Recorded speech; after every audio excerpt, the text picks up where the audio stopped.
La société de consommation n'aura pas épargné les soucis au petit épicier de quartier. Il a vu naître les grands magasins, se développer les hypermarchés, et aujourd'hui il essuie une nouvelle forme de concurrence, l'ouverture de plus en plus tardive, l'ouverture la nuit, les dimanches et jours fériés de certaines grosses entreprises.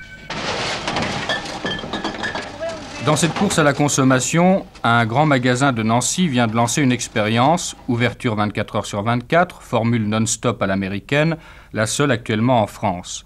Il se heurte bien entendu à l'hostilité des commerçants nancéens qui ne peuvent soutenir la concurrence.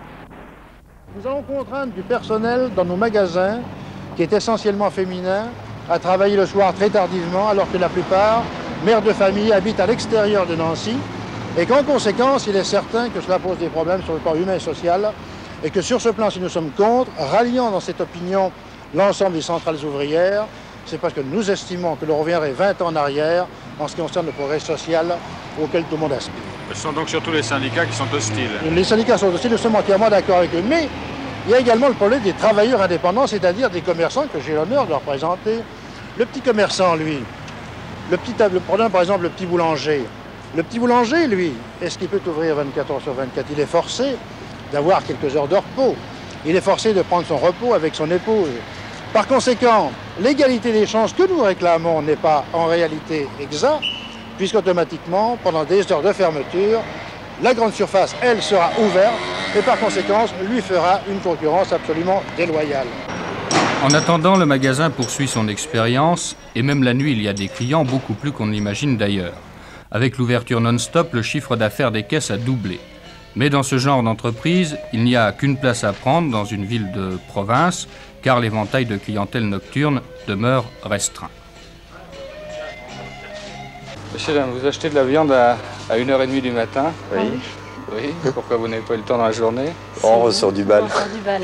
Écoutez, je viens de faire un match de basket, un challenge sportif, alors je termine très tard et c'est la raison pour laquelle... C'est pour vous remettre en forme après le match ou c'est pour parce demain? qu'on a faim et il n'y a rien d'ouvert, c'est ça le problème. Oui. On est en train de faire la fête et on n'a pas assez à boire. Je travaille de nuit, je termine donc à 1h, 1h30 du matin et c'est beaucoup plus facile pour moi donc, de faire des commissions à cette période. On peut donc éprouver le besoin d'acheter un beefsteak ou une boîte de conserve à 2 heures du matin. Reste encore à savoir si c'est le besoin qui entraîne la consommation ou si c'est la consommation qui crée le consommateur. Les groupements de consommateurs ont leur idée sur la question, qui n'est pas la même que celle des fabricants. Mais les plus hostiles encore à l'expérience non-stop, comme à toute prolongation d'ouverture, sont les syndicats de personnel qui voient une dégradation des conditions de travail, là où à Nancy on estime qu'il y a service rendu. Nous pensons qu'il n'y a aucune raison qu'il n'y ait pas un magasin d'alimentation qui offre en permanence un service de garde, de la même manière qu'il y a des pharmacies de garde ou même des stations-service. Et quelle peut être la clientèle de nuit en général? La clientèle de nuit est exactement semblable à la clientèle de jour, à ceci près néanmoins que le pourcentage des clients appartenant à la classe laborieuse est plus important la nuit que le jour.